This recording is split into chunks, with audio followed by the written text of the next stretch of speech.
नमस्कार, आप देख रहे हैं सिटी न्यूज मुजफ्फरपुर और मैं रिया आप सभी दर्शकों का स्वागत करती हूं। खबरों की ओर आगे बढ़ने से पहले आइए एक नजर डालते हैं आज की सुर्खियों पे। ठंड लगने से एक स्कूली छात्र की हुई मौत पर मुजफ्फरपुर न्यायालय में शिक्षा विभाग के प्रधान सचिव के पाठक पर हुआ परिवाद दायर।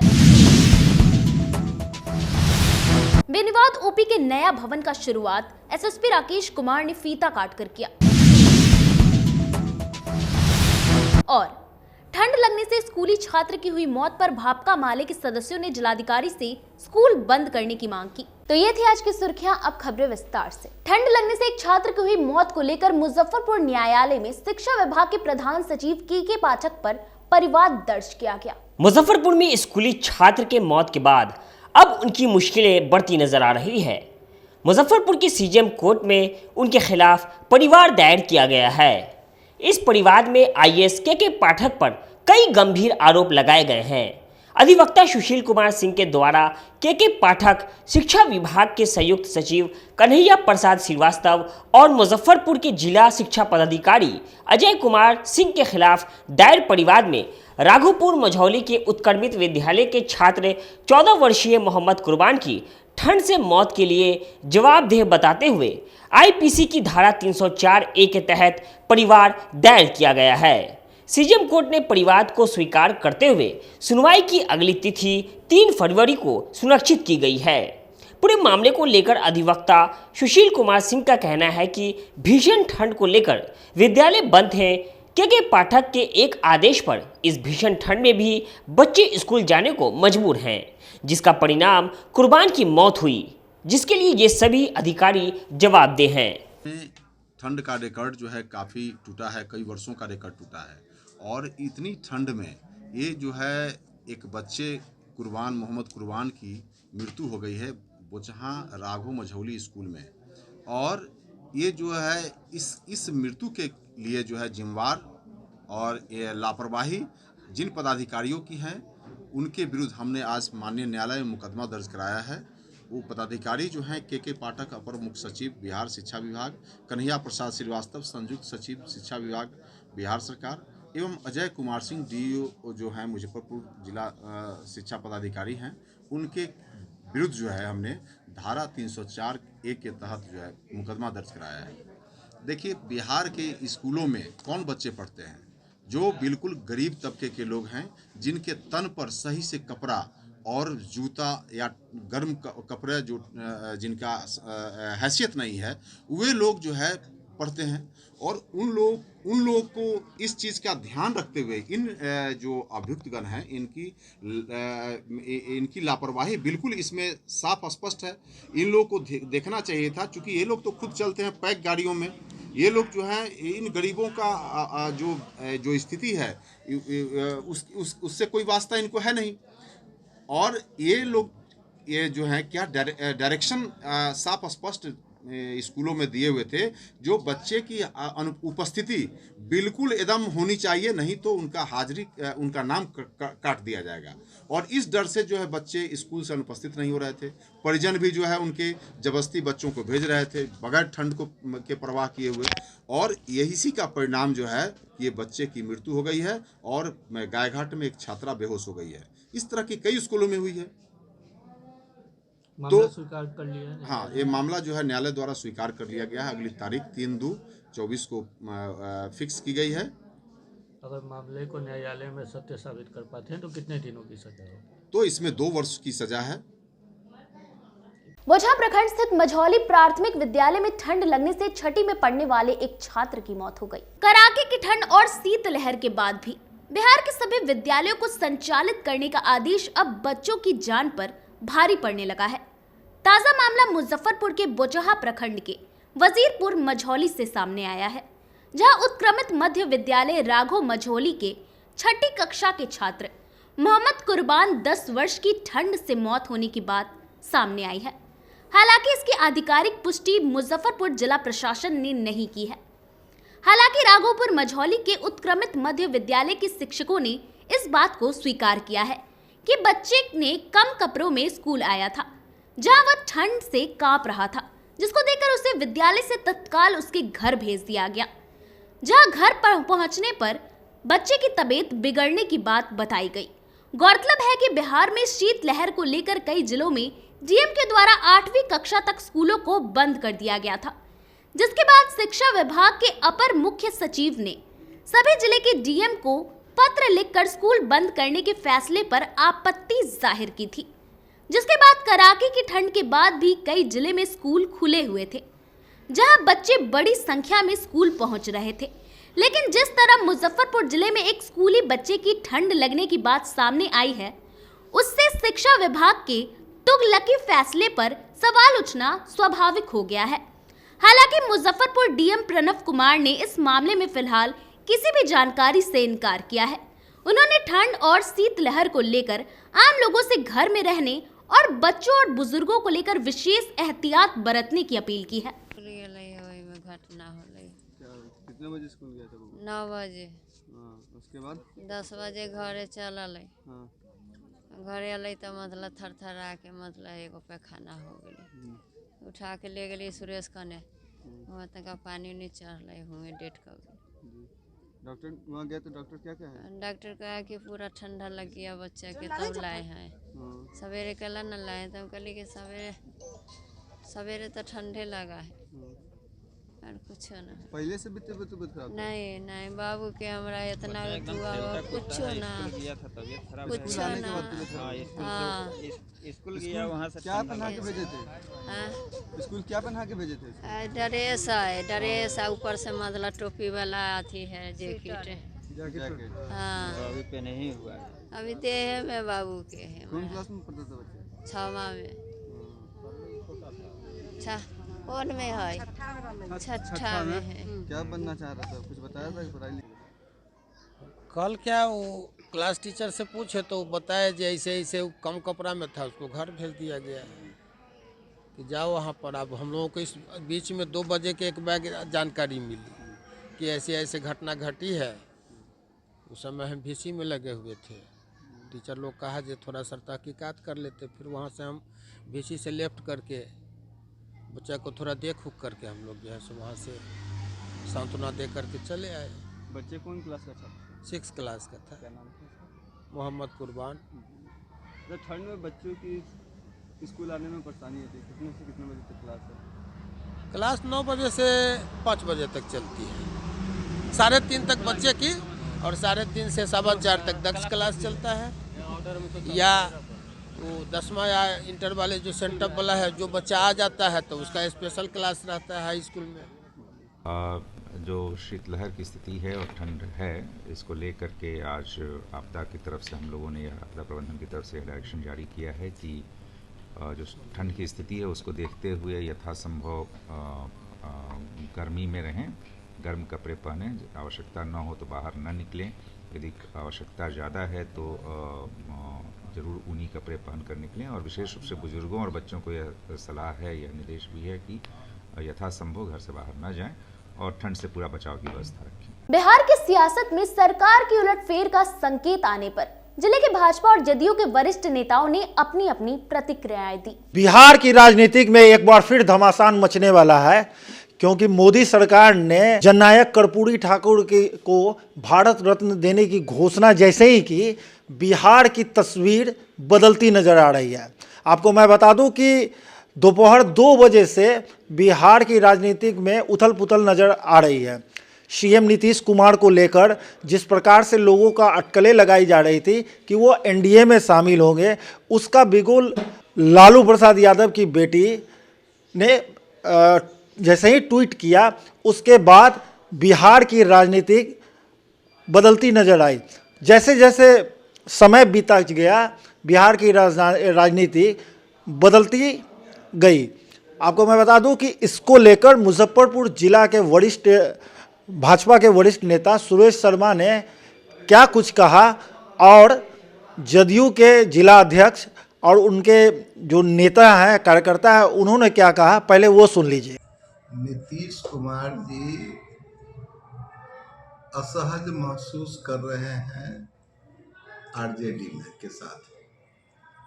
मुमकिन है कि वह आरजेडी छोड़ करके भाजपा में यानी एनडीए में सम्मिलित हो सकते हैं, क्योंकि असहजता का परिचय हम लोग कई एक दिनों से देख रहे हैं हर मुद्दे पर कि नीतीश कुमार जी कोई कच्चे खिलाड़ी नहीं है। जब भी खेलते हैं सटीका उनका रहता है और वो अगर आज हलचल है तो जरूर कुछ न कुछ निश्चित तौर से वो डिसीजन लेंगे।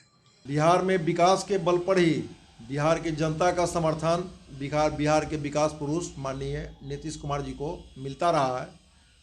यही कारण है कि जनमत के सहारे 17-18 साल से बिहार में नीतीश कुमार जी के नेतृत्व में बिहार सरकार बहुत बेहतर काम कर रही है। बिहार में चौतरफा विकास हो रहा है। हमारी पार्टी जो जनता दल यूनाइटेड है, यह पार्टी लोकनायक जयप्रकाश, गुदरी के लाल, कर्पूरी ठाकुर, पुराने समाजवादी नेता डॉक्टर राम मनोहर लोहिया, जयप्रकाश नारायण जी के बताए हुए पद चिन्हों पर चलने वाली पार्टी है। ये जितने भी महापुरुष हुए हैं वो आज तक कभी परिवारवाद नहीं किए हैं, परिवारवाद का विरोधी रहे हैं। काम की बात करते हैं और काम की बात करना, समतामूलक समाज की बात करना, अंतिम पायदान पर व्यक्ति के चेहरे पर मुस्कान आए उसकी बात करना, मतदाता मतदान केंद्र पर मुस्कुराते हुए जाए, मताधिकार का प्रयोग करे, उस तरफ ध्यान आकृष्ट करने पर लगे रहते हैं। और पता नहीं आप लोगों के चैनल के माध्यम से भी और लोगों के भी अन्य पार्टी के लीडरान के भी हिसाब से सिर्फ नीतीश कुमार जी के एक्ट और एक्शन के बारे में नहीं बता के अलग ढंग का रिएक्शन दिया जा रहा है, जो एक राजनीति का नया सगुफा है। ये समझ में नहीं आता है। आप देखे होइएगा कि कल भी सौमी जयंती जननायक और जननायक का राही निश्चित तौर से अपनी सादगी का प्रतिमूर्ति के रूप में राजनीतिक क्षितिज पर हर एक काम को, हर जाति वर्ग के काम को कर रहे, जो जननायक का सोच था, डॉक्टर राम मनोहर लोहिया का सोच था। तो आपने सभी को सुना। भाजपा के वरिष्ठ नेता सुरेश शर्मा और ने कहा कि जिस प्रकार से नीतीश कुमार भाजपा और एनडीए में एकदम बिल्कुल शामिल हो जाना चाहिए, क्योंकि उनका आरजेडी में मतलब एक गुजारा नज़र नहीं आ रहा था और वो दबी जमां से आरजेडी के साथ रह रहे थे। वहीं जदयू के जिला अध्यक्ष हो या नेतान अभी इस बात पर पूर्ण विराम लगाते हुए कहा है कि ऐसा हो नहीं सकता है, लेकिन बिहार की राजनीति की तस्वीर कुछ घंटों में ज़रूर बदलती नजर आएगी लोगों को। कैमरामैन विजय के साथ प्रदीप कुमार केसरी, सिटी न्यूज़, मुजफ्फरपुर। ठंड से हुई छात्र की मौत को लेकर भाकपा माले के कार्यकर्ताओं ने जिलाधिकारी से स्कूल बंद करने की मांग की। जिले में ठंड की वजह से स्कूली बच्चे की मौत का मामला तूल पकड़ता जा रहा है। गुरुवार को भाकपा माले के सचिव सूरज कुमार सिंह ने जिला अधिकारी को ज्ञापन सौंपकर पीड़ित परिवार को 10 लाख रुपया मुआवजा देने की मांग की है। माले सचिव सूरज कुमार ने बच्चे की मौत को प्रशासनिक विफलता करार दिया है। उन्होंने कहा कि के पाठक महिषासुर बन गए हैं। पहले भी समर वेकेशन और विंटर वेकेशन में स्कूलों में छुट्टियां होती रही है, लेकिन के पाठक जबरदस्ती का आदेश जारी कर स्कूल खुलवा रहे हैं। इसलिए बच्चे की मौत पूरी तरह प्रशासनिक विफलता है। हमने जिला अधिकारी से मिलकर पीड़ित परिवार को 10 लाख रुपया मुआवजा देने की मांग की है। बता दें कि बुधवार को बोचाहा प्रखंड के उत्क्रमित मध्य विद्यालय राघोपुर मझौली में कक्षा 6 के छात्र मोहम्मद कुर्बान की ठंड लगने से मौत हो गई थी। कल मुजफ्फरपुर में बोचाहा प्रखंड के अंतर्गत राघो मझौली मध्य विद्यालय है, उसके 6ठी में पढ़ने वाले एक छात्र मोहम्मद कुर्बान की मौत हो गई ठंड से। ये बहुत बड़ा सवाल है कि बिहार के अंदर जो नीतीश जी ने जिस पदाधिकारी को शिक्षा मंत्रालय में लाया है काम करने के लिए, वो पदाधिकारी इस सरकार के लिए मेरी समझ से वो महिषासुर बनते चले जा रहे हैं, महिषासुर बन रहे हैं। वो सरकार को दौड़ाते जा रहे हैं और सरकार दौड़ती हुई जा रही है। जब ठंड के मद्देनजर बिहार के जिलाधिकारियों ने जब स्कूलों को बंद रखा, तब फिर ये आके क्या ये नाटक कर रहे हैं, नया पत्र निकाल रहे हैं और कह रहे हैं कि किसी विद्यालय को खोलो। आज उस बच्चे की मौत हुई, कल वो स्कूल में ही कपकपा रहा था, शिक्षकों ने देखा कि इसकी हालत बिगड़ रही है, तब शिक्षकों ने उसको घर भेजा और घर के लोग तुरंत लेके जब भी पीएचसी पहुंचते तो बच्चे की मौत हो गई। इस मौत का आखिर जिम्मेवार कौन है? क्या के पाठक जी आप बच्चों की हत्या पर, बच्चों को मारकर आप उनको पढ़ाना चाहते हैं? क्या पहले जो स्कूलें बंद नहीं हुई? क्या पहले जो है समर वेकेशन में या ठंड के मौसम में स्कूल बंद नहीं हुआ? क्या आप ये कहना चाहते हैं कि पहले के जो बच्चे पढ़ रहे थे वो सही तरीके से नहीं पढ़ रहे थे? आज जो IAS या IPS जो बन रहा है वो कौन बच्चा है? कल जो स्कूलों से पढ़ के निकला है वही बच्चा तो है ये। लेकिन आप पूरे बिहार में इस तरीके से जो है कि एक तस्वीर को गढ़ रहे हैं। लग रहा है कि जैसे कि आप एकदम शिक्षा के क्षेत्र में बिल्कुल आमूलचूल परिवर्तन करने के लिए आए हैं और दूसरे किसी लोग की कोई भूमिका नहीं है। पढ़ाई से आपको क्या लेना देना है?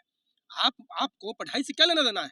आप एक अधिकारी हैं, आपका प्रबंधन काम है। आप इस बात पे जवाब दीजिए ना कि बिहार के अंदर में कितना स्कूल, जिन स्कूलों को आपने समायोजन किया, क्यों हुआ? ठंड से स्कूली छात्र की हुई मौत पर भाजपा प्रवक्ता ने के पाठक पर सीधा निशाना साधा। जिले में ठंड लगने से बच्चे की मौत मामले पर भाजपा नेता प्रभात कुमार ने बिहार सरकार को घेरते हुए नीतीश कुमार पर कड़ा हमला किया है।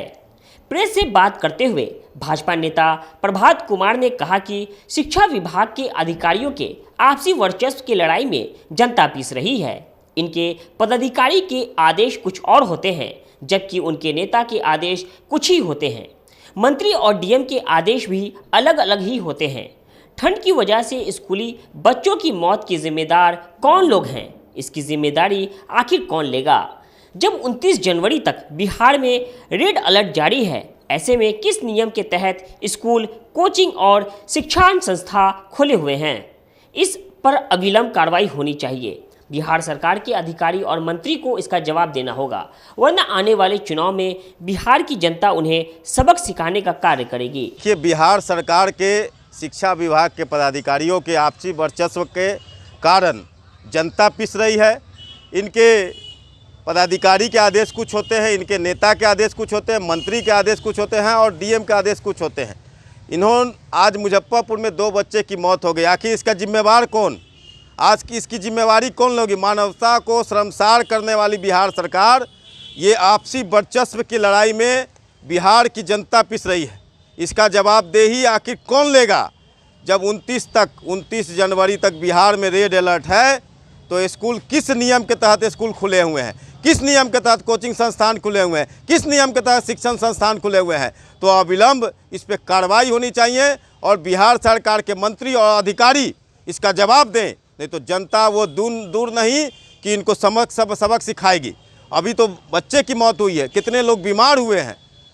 आप इतनी ठंड में शिक्षक को बुला रहे हैं, इतनी ठंड में बच्चे को बुला रहे हैं। अगर वो बीमार पड़ता है तो उसकी जवाबदेही कौन लेंगे? आज 2 बच्चे की मौत हो गई है, उसकी भी सरकार को जवाबदेही लेनी चाहिए। पड़ाव पोखर मोहल्ले में अनिका लहटी सेंटर का भव्य शुभारंभ किया गया। आमगोला पड़ाव पोखर स्थित Anika Lahti centre cosmetic and gift corner का भव्य शुभारंभ किया गया। मुख्य अतिथि के रूप में आई जदयू की नेता सोनी तिवारी ने गिफ्ट कॉर्नर का फीता काटकर शुभारंभ किया।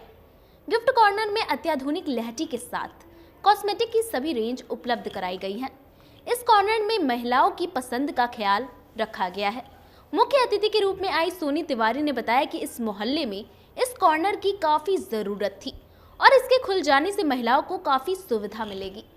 अभी ये सोनी तिवारी मैडम के हाथों हमारे दुकान का जो ओपनिंग हुआ है, मैं मुख्य अतिथि थी। और ये हमारा जो लाठी सेंटर है, अनिका लहटी सेंटर, ये ब्रिज बिहारी गली पड़ाव पोखर में है। और यहाँ पे सारे कंपनी का प्रोडक्ट अवेलेबल है, जैसे लक्मे हो गया, पॉन्स हो गया, गार्नियर हो गया, हर तरह की हर फैसिलिटी यहाँ अवेलेबल है। और ख़ास करके यहाँ पे लहटी है, जिसमें जयपुरी लहटी से लेके कंगन सेट, चूड़ा सेट, सारे चीज़ हमारे यहाँ अवेलेबल है, वो भी एकदम चीप से चीप रेट पे। और यहाँ की सबसे ख़ास बात है कि यहाँ मोहल्ले के लोगों को जो प्रोडक्ट मार्केट जाके लेना पड़ता था, वो सारा चीज़ हम अपने गली में ही। यहाँ पड़ाव पोखर के पास अनिका लहटी सेंटर का आज उद्घाटन हुआ है, जिस उद्घाटन समारोह में मुझे मुख्य अतिथि के तौर पे बुलाया गया था और हर विधि से ओपनिंग हो गई है। और सभी लोगों से यही अपील है कि यहाँ आएँ। कॉस्मेटिक्स की बहुत अच्छी आइटम है और रेंज भी इनका बहुत अच्छा है, तो सब लोग आए यहाँ और परचेज करें।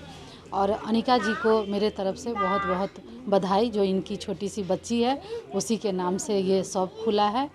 और अपर्णा शाही जी जिनका ये शौक है उनको भी बहुत बहुत बधाई, शुभकामनाएं। वो खूब बेनीबाद ओपी के नए भवन का एसएसपी राकेश कुमार ने फीता काटकर शुभारंभ किया। मुजफ्फरपुर का सीमावर्ती ओपी थाना बेनीबाद को आज नया भवन मिला है, जिसमें विधि विधान के साथ पूजा अर्चना कर मॉडल थाने का उद्घाटन एसएसपी राकेश कुमार ने किया। उद्घाटन के दौरान क्षेत्र के कई जनप्रतिनिधि और डीएसपी पूर्वी सहित संबंधित पुलिस पदाधिकारी मौजूद रहे। आपको बता दें कि तत्काल बेनीबाद ओपी थाना के अंदर 7 पंचायत और कुछ गांव हैं, जो कि अब इसी साल बेनीबाद ओपी थाना के अंदर कई पंचायत जुड़ेंगे। साथ ही ओपी जल्द ही थाना में परिवर्तित होगा। एसएसपी राकेश कुमार ने कहा कि जल्द ही बेनीबाद ओपी से थाना में परिवर्तित हो जाएगा। भवन बनके तैयार हुआ है और आज इस नए भवन में थाना स्थानांतरित भी हो गया है और आप लोगों के माध्यम से जनता को भी हम लोग ये सूचना देना चाह रहे हैं कि अब जिनके भी कार्य थाना से संबंधित हैं वो बेनीबाद के जो नया भवन है हाईवे के किनारे है वहाँ पर आएँ और ये भवन आधुनिक सुविधाओं से युक्त है। यहाँ पे जो भी जनता आ रही है उनके बैठने के लिए प्रॉपर इंतजाम है, टॉयलेट की भी व्यवस्था है। हम लोग शीघ्र ही इसमें आरओ भी लगवाने जा रहे हैं ताकि साफ़ और स्वच्छ पानी भी जनता को उपलब्ध हो पाए। कितना पंचायत अभी इसका हम लोग क्षेत्राधिकार दोबारा से कर रहे हैं और हम लोग को ऐसी उम्मीद है कि इसी वर्ष जो है ये ओपी की जगह पे फुल फ्लेज थाना के रूप में संचालित होगा। यहाँ समय हो चला एक छोटे से ब्रेक का, बने रहिए हमारे साथ, देखते रहिए सिटी न्यूज मुजफ्फरपुर। 26 जनवरी गणतंत्र दिवस के शुभ अवसर पर मुजफ्फरपुर जिलावासी समेत पूरे देशवासियों को संविधान लागू होने का बधाई और शुभकामनाएं देती हूँ। इस राष्ट्रीय पर्व को राष्ट्रभक्ति के साथ धूमधाम से मनाएं। धन्यवाद। पूर्व जिला परिषद अध्यक्ष इंदिरा देवी, लोजपा, नेत्री, बिहार। मूवर्स इंटरनेशनल, अब आपकी अपनी दुकान, जहां आपको सस्ते दामों पर मिलेंगे लेडीज, जेंट्स और किड्स के लिए जूते, सैंडल, स्लीपर, वह भी सस्ते दामों पर। यहाँ Bata, Action, Campus, shoe factory, flip flop, Cat, movers जैसे ब्रांड एक ही छत के नीचे मिलते हैं। इसके अलावा बाटा के अलावे सभी ब्रांड के शोरूम से कम कीमतों पर यहाँ प्रोडक्ट्स उपलब्ध है। इसके अलावा लेडीज और किड्स से एक से बढ़कर एक आर्टिकल दिए गए हैं। साथ ही जॉकी के इनरवेयर का विशाल रेंज उतारा गया है, वह भी शोरूम से कम कीमतों पर, जो कि आपको आकर्षित करेंगे। तो एक बार हमारे यहाँ अवश्य पधारें। हमारा पता है आम गोला, opposite V2 cart, Muzaffarpur. Contact us on 8210654338। Muzaffarpur जिले की शान बन चुकी बाबा लहठी अब लोगों की जरूरत बन चुकी है। अत्याधुनिक रेंज और भरोसे को समेटे हुए लोगों के लिए नई नई डिजाइनर लहठी बाजार में उतारते रहते हैं। ऐश्वर्या राय बच्चन, सचिन तेंदुलकर की पत्नी से लेकर न जाने कितने सारी नामी हस्तियां इस लहठी के दीवाने हो चुके हैं। लोगों के साथ ने ही बाबा लहठी की पहचान देश से लेकर विदेश तक बनाई है। ऐसा साथ बनाए रखने के लिए आप लोगों का तहे दिल से धन्यवाद। अपने सपनों की आशिया को दे एक नई पहचान मां भवानी डेकोर प्राइवेट लिमिटेड के साथ, जो है ऑथराइज्ड डिस्ट्रीब्यूटर ऑफ कजारिया। देश की मिट्टी से बनी टाइल से देश को बनाते हैं। और जहां मिलती है सभी प्रकार के Indian and imported granite, marble, sanitary एवं कोटा स्टोन का अनोखा एवं आकर्षक संग्रह। मां भवानी डेकोर प्राइवेट लिमिटेड मतलब a complete floor solutions. New 0 mile Dadar road, Muzaffarpur. Call 9934753111। उत्तर बिहार का पहला नीलकमल एक्सक्लूसिव शोरूम खुल गया है आपके अपने शहर में। नीलकमल इंडिया की फेवरेट फर्नीचर ब्रांड है। इस कंपनी के सभी रेंज एक ही छत के नीचे आपको मिलेंगी। होम फर्नीचर, ऑफिस फर्नीचर की सभी रेंज यहाँ उपलब्ध है। कंपनी का एक्सक्लूसिव शोरूम होने के कारण 40% तक की विशेष छूट मिल रही है। इसके अलावे 0% इंटरेस्ट के साथ बैंक से फाइनेंसिंग की भी सुविधा उपलब्ध है। तो देर मत कीजिए, एक बार हमारे यहाँ अवश्य पधारें। हमारा पता है Mithanpura, Narayanpur road, opposite Vaishali management college, और हमारा मोबाइल नंबर है 9334900888 और हमारा दूसरा नंबर है 7004320580। यू एसोसिएट नीलकमल का फर्नीचर शोरूम नारायणपुर से हट करके मिठनपुरा चौक के समीप क्लब रोड में हम लोगों ने अभी स्थापित किया है, जहां आपको होम फर्नीचर के, ऑफिस फर्नीचर के विस्तृत रेंज देखने को भव्य रूप से मिलेंगे। और हमारे पास मैट्रेस की भी एक बहुत अच्छी रेंज उपलब्ध है। और साथ ही साथ हमारा लगन का भी काफ़ी भारी डिस्काउंट ऑफर चल रहा है, जिसमें 40% तक की छूट दी जा रही है। और साथ में हमारे यहाँ फिनांस की भी सुविधा है, जिसमें आप बजाज से, HDFC से 0 डाउन पेमेंट पर भी सारी चीज़ें ले जा सकते हैं। तो आप लोगों से निवेदन है कि एक बार आकर के हमें सेवा का मौका दें। ब्रेक के बाद आप तमाम दर्शकों का एक बार फिर से स्वागत है। चलिए रुक करते हैं आगे की खबरों की ओर। किन्नरों को अपनी पहचान के रूप में वोटर ID कार्ड मिलने से पूरे किन्नर समाज में खुशी की लहर है। मोदी सरकार में किन्नरों को भी वोट देने का अधिकार दिए जाने की घोषणा की गई थी, जिसके बाद बाकायदा आज किन्नरों को भी अपना वोटर कार्ड मिला। वोटर कार्ड मिलने से किन्नरों के चेहरे पर काफी खुशी दिखी। किन्नरों ने बताया कि हमारे समाज को आज वोटर कार्ड मिला है और सभी लोग काफी खुश हैं। वोट गिराऊंगी। कितनी खुशी है? हाँ, बहुत खुशी है, बहुत खुशी है। कितने लोगों का जो आप लोग के समाज से थे उनको आज वोटर ID मिला है? हाँ, 6 आदमी को। लाली किन्नर, मंजू किन्नर, मालती किन्नर, समा किन्नर, जूली किन्नर, फुरफुरी किन्नर को। क्या कहेंगे इस बार? अब आम लोगों की तरह आपका भी अब कार्ड बन गया? हाँ, बन गया। अच्छा से हम लोग देंगे, हर साल वोट गिराएंगे, खुशी मनाएंगे। नाम क्या हुआ आपका? मेरा हुआ समा किन्नर। आप गुरु हैं? हाँ, गुरु है, हम सबका गुरु है, सब हमारे वो चेला है।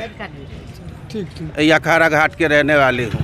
मुजफ्फरपुर में कितने किन्नर थे जिनका? मुजफ्फरपुर में तक किन्नर बहुत है, मैं कहाँ तक की गिनाऊँ।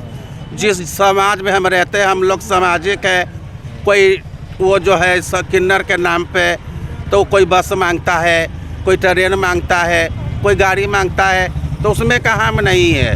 हम तो बच्चे वाला के बच्चा जीवे, बच्चा का खुशी मनाते हैं, बच्चे के बधाई नाचते हैं, जजमान से अपना खुशी मनाते हैं, उनको बच्चा को खिलाते हैं। तो 200, 500, 1000 जिनको जो खुशी पड़ता है हमको देते हैं, उसी में अपना हम जीवन काटते हैं, दाल रोटी खाते हैं। दूसरे के लिए आप लोग सोचती थी, आज पहली बार सरकार ने आपके लिए सोचा है? हमको लिए सोचा है। हाँ, उनका बहुत बहुत बड़ा धन्यवाद। सरकार हमारे उनके 100 वारे जाऊँ अपने सरकार को। DM साहब हमारे बारे में सोचे, DM साहब ने हमें अपने लायक समझा, है ना।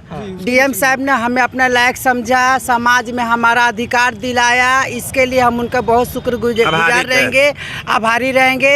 हमारे बुढ़े ट्रांसजेंडर, हमारे जैसे कितने ट्रांसजेंडर आज तक वोट नहीं दिए थे, है ना। उन्हें मालूम है कि वोट क्या होता है, मगर अभी तक हमारा अधिकार नहीं मिला था, हम वोट नहीं दे पा रहे थे। आज हमें अधिकार मिला, इसके लिए हम बहुत शुक्रगुजार हैं और हमारे घर वाले हम सब खुश हैं। कर्पूरी ठाकुर की जयंती से महात्मा गांधी के शहादत दिवस तक भापका माले के द्वारा पद यात्रा की शुरुआत की गई। कर्पूरी ठाकुर जयंती से गांधी शहादत दिवस 30 जनवरी तक भापका माले द्वारा आयोजित संविधान बचाओ लोकतंत्र बचाओ जन अभियान व पद यात्रा की शुरुआत मुजफ्फरपुर में भी शहर से प्रखंडों तक शुरू की गई। शहर में हरिसभा स्थित पार्टी जिला कार्यालय में कर्पूरी ठाकुर की तस्वीर पर माल्यार्पण के बाद शहर में पद यात्रा निकाली गई। इस दौरान संविधान बचाओ लोकतंत्र बचाओ तथा देश बचाने का संकल्प लिया गया। इस दौरान माले नेताओं ने कहा कि मुख्यमंत्री के रूप में कर्पूरी जी को बहुत कम समय मिला, लेकिन उन्होंने इस कम समय में आरक्षण और वंचितों के लिए शिक्षा के पक्ष में जो काम किए वह उल्लेखनीय है। उन्होंने अपने छोटे से मुख्यमंत्री के काल में सभी नक्सल पंथियों की जेल से रिहाई करवाई, सत्ता रहने की भी चिंता नहीं की। विपक्ष के नेता के बतौर उन्होंने जन संघर्षों का नेतृत्व किया। जन संघर्षों के बल पर आगे बढ़ने के लिए वे हमेशा याद किए जाएंगे। वे जननायक के रूप में हमेशा याद किए जाएंगे और आप लोगों के दिल में बसे रहेंगे। स्वर्गीय कर्पूरी ठाकुर जी की जन्म शताब्दी वर्ष है और आज बहुत ही हर्ष और उल्लास का जो है कि समय है, जब पिछड़ों के सबसे मजबूत जो है कि नेता स्वर्गीय कर्पूरी ठाकुर जी को भारत रत्न दिया गया है। और आज ही के दिन से जो कर्पूरी ठाकुर जी के इस जन्म शताब्दी वर्ष से शुरू करके 30 जनवरी गांधी जी के जो है कि शहादत दिवस तक हमारी पार्टी भाकपा माले संविधान बचाओ लोकतंत्र बचाओ यात्रा की शुरुआत की है कि हम स्वर्गीय कर्पूरी ठाकुर के विचारों को लेकर जन जन तक जाएंगे, नीचे तक जाएंगे, गाँव तक जाएंगे और स्वर्गीय कर्पूरी ठाकुर जिस मतलब बिहार की रचना करना चाहते थे, जिस समाज की रचना करना चाहते थे, हम उन बातों को लेकर गरीबों के बीच जाएंगे और हम कर्पूरी ठाकुर जी के जो अधूरे सपने हैं, उनकी जो ख्वाहिश थी, उनको पूरा करने के लिए हम इस मुहिम को चला रहे हैं। हमारी पार्टी 30 तारीख तक इस अभियान को चलाएगी। 26 जनवरी को रामगढ़ परिवार द्वारा शहर में 601 फीट लंबी तिरंगा यात्रा निकाली जाएगी। गणतंत्र दिवस के अवसर पर 26 जनवरी को रामगढ़ परिवार द्वारा शहर में 601 फीट का तिरंगा शोभा यात्रा निकाला जाएगा। इसकी जानकारी रामगढ़ परिवार के सदस्य रवि महतो ने देते हुए बताया कि ये शोभा यात्रा 26 जनवरी शुक्रवार को सुबह 11:30 बजे पे बाबा गरीबनाथ मंदिर के महंत अभिषेक पाठक द्वारा शंखनाद बजाने के साथ शुरू होकर रामगढ़ चौक से होते हुए सरियागंज टावर, गरीबनाथ मंदिर, साहू रोड, छोटी कल्याणी, हरिसभा चौक, कल्याणी, मोती झील, धर्मशाला चौक, इस्लामपुर, नव युवक समिति, सूतापट्टी, कंपनी बाग, सरियागंज टावर होते हुए पुनः अपने स्थान रामगढ़ चौक पे आकर यात्रा का समापन किया जाएगा। वहीं रामगढ़ परिवार के रोहित केवट ने बताया कि शहर के विभिन्न क्षेत्रों के लोग इस तिरंगा शोभा यात्रा में भाग लेंगे और जय हिंद के जयकारों के साथ यात्रा को लेकर आगे बढ़ेंगे। आज जो बैठक है यह रामगढ़ परिवार के द्वारा है और गणतंत्र दिवस पे हम लोग जैसे हर साल की भांति इस साल भी तिरंगा यात्रा निकाल रहे हैं। 601 फीट का ये सबसे बड़ा तिरंगा यात्रा हमारा प्रयास है रामगढ़ परिवार का कि हम लोग इस बार निकालें। और इसमें चूँकि इस वर्ष एक विशेषता भी है 2024 का, चूँकि भगवान श्री राम का प्राण प्रतिष्ठा हो चुका है, तो इस तिरंगा यात्रा में हम लोग कुछ झांकियों को भी शामिल कर रहे हैं जो भगवान श्री राम से संबंधित होगा। कितना फीट का रहेगा? 601 फीट का तिरंगा यात्रा है। हर साल की भांति हम लोग जीडी मदर इंटरनेशनल स्कूल के सामने से निकालेंगे और यह यात्रा शहर शुभ अवसर पर इसका मीटिंग रखा गया है। राम राज्य के इस पहले साल का यह पहला गणतंत्र दिवस, इसके शुभ अवसर पर रामगढ़ परिवार अपने तमाम साथियों के साथ बिहार का सर्वश्रेष्ठ 601 फीट का तिरंगा और गाजे बाजे एवं विभिन्न प्रकार की झांकियों के साथ तिरंगा यात्रा निकाली जा रही है, जो शहर के विभिन्न मार्गों से होते हुए ये तिरंगा यात्रा गुजरेगी। जो रामगढ़ चौक से ये तिरंगा यात्रा शुभारंभ होगी, जो टावर होते हुए, गरीब स्थान मंदिर होते हुए, कल्याणी, मोती झील ओवरब्रिज, लक्ष्मी नारायण रोड होते हुए रामगढ़ चौक पे स्थगित होगी। समरनाले सभा कक्ष में राष्ट्रीय मतदाता दिवस पर कार्यक्रम का आयोजन किया गया। 14वां राष्ट्रीय मतदाता दिवस समरनाले सभागार में धूमधाम से मनाया गया। जिले के निर्वाचन सूची में ट्रांसजेंडर मतदाताओं की संख्या में हुआ इजाफा। विशेष संक्षिप्त पुनर्निरीक्षण कार्यक्रम में उत्कृष्ट कार्य करने वाले ERO पदाधिकारियों एवं कर्मियों को किया गया सम्मानित। दिव्यांग वोटरों के साथ साथ बेहतरीन कार्य करने वाले 22 BLO को प्रशस्ति पत्र देकर सम्मानित किया गया। समरनाले सभागार में जिला निर्वाचन पदाधिकारी प्रणव कुमार की अध्यक्षता में 14वें राष्ट्रीय मतदाता दिवस मनाने के लिए सभी ERO सहित निर्वाचन कार्यपालिका एजेंसी उपस्थित हुए। दीप प्रज्वलन, स्वागत गान एवं अतिथियों के स्वागत के साथ कार्यक्रम का शुभारंभ हुआ। राष्ट्रीय मतदाता दिवस है और इस अवसर पर हम लोगों ने यहाँ आज कार्यक्रम भी आयोजित किया, जिसमें नए मतदाताओं को आज मतदाता पहचान पत्र उपलब्ध कराया गया है और इसके साथ ही साथ कई थर्ड जेंडर के नए मतदाता सम्मिलित हैं, उन्हें भी हम लोगों ने यहाँ पर आज मतदान कार्ड जो है वो उपलब्ध कराया है। और काफ़ी खुशी की बात है कि इस बार SSR हुआ, जो स्पेशल समरी रिवीजन हुआ, उसमें बहुत बड़ी संख्या में नए मतदाताओं को सम्मिलित किया गया है और बड़ी संख्या में वैसे मतदाताओं का नाम विलोपित भी किया गया है जो या तो शिफ्टेड हैं या जिनकी डेथ हो चुकी है। तो मतदाता सूची का काफ़ी बेहतर तरीके से शुद्धिकरण हुआ है और मतदान एक महत्वपूर्ण हमारा अधिकार है। एक मतदाता का अधिकार और कर्तव्य भी है कि अपने मताधिकार का प्रयोग अवश्य करें। इस अवसर पर मैं सभी मतदाताओं से आह्वान भी करता हूं कि वे अपने मताधिकार का प्रयोग पूर्ण विवेक के साथ करें और लोकतंत्र को मजबूती प्रदान करें। पहली बार सर काफ़ी संख्या में जी बिल्कुल, वैसे सभी लोगों को हम लोगों ने चिन्हित किया और प्रयास किया जिनका नाम मतदाता सूची में शामिल नहीं है, सभी का नाम मतदाता सूची में शामिल किया जाए। तो थर्ड जेंडर के लोगों का नाम पहले सम्मिलित नहीं था, वैसे सभी भी मार्जिनलाइज्ड लोगों को हम लोगों ने शामिल करने का प्रयास किया है। बोचहा थाना क्षेत्र के शरीफुद्दीनपुर के बाजार में सरेआम उच्चक्कों ने एक महिला को कागज का बंडल थमाकर 48,000 लेकर रफू चक्कर हो गए। मुजफ्फरपुर जिले के बोचहा थाना क्षेत्र के शरीफुद्दीनपुर के बाजार से महिला से उच्चक्कों ने कागज का बंडल देकर 48,000 रुपए लेकर भाग निकले। दरअसल महिला समूह की लोन का पैसा पंजाब नेशनल बैंक से निकाली थी। 2 की संख्या में अज्ञात उचक्कों ने चकमा देकर हाथ में कागज का बंडल धरा दिया और बोले कि आपको 3 लाख रुपए देंगे और आप मुझे ये पैसे दे दीजिए। महिला को कुछ समझ नहीं आया और महिला के हाथ से कैश लेकर वह लोग फरार हो गए। महिला काफी गरीब है, वहीं उस महिला की रोते रोते हालत गंभीर हो गई है। 48,000 रुपया चोरा के लिए कहलक कि से हमरा इतना पैसा हम बहुत दिन से अब काम करके हमरा घर न देखल निकोंदो गाँव के नाम बतल के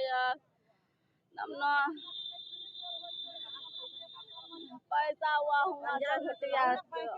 बैंक से पंजाब नेशनल से 48,000। वो बोला कि हमरा 3 लाख रुपया है से इतना हमरा पैसा खर्चा देंगे से 20,000 हमरा जमा करा दीजिए बैंक में। हाँ तो बोला कि से फिर नहीं दे दिल एगो आप जौरे मर्दावा था ना सकी वो 10,000 रुपया दिया। बोले कि 3 पैया पकड़ा के इसको हाथे छोड़ के तब दोनों गोटा बांट लेंगे उसको जमा कर दे। वो मर्दा 10,000 रुपया दिल 48,000 हमारा से ले लगा। हाँ कुछ ना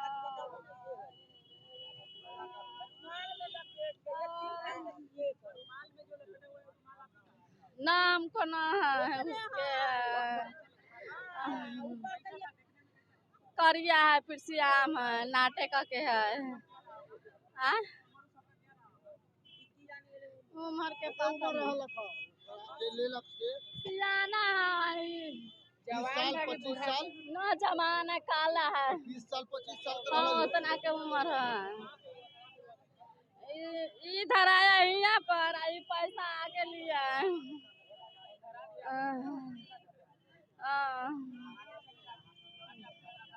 हाँ 2 आदमी है। मरद है रिजवाना खातून सब भेले अथी पंजाब नेशनल बैंक से छोड़ा के लावत रहे पैसा।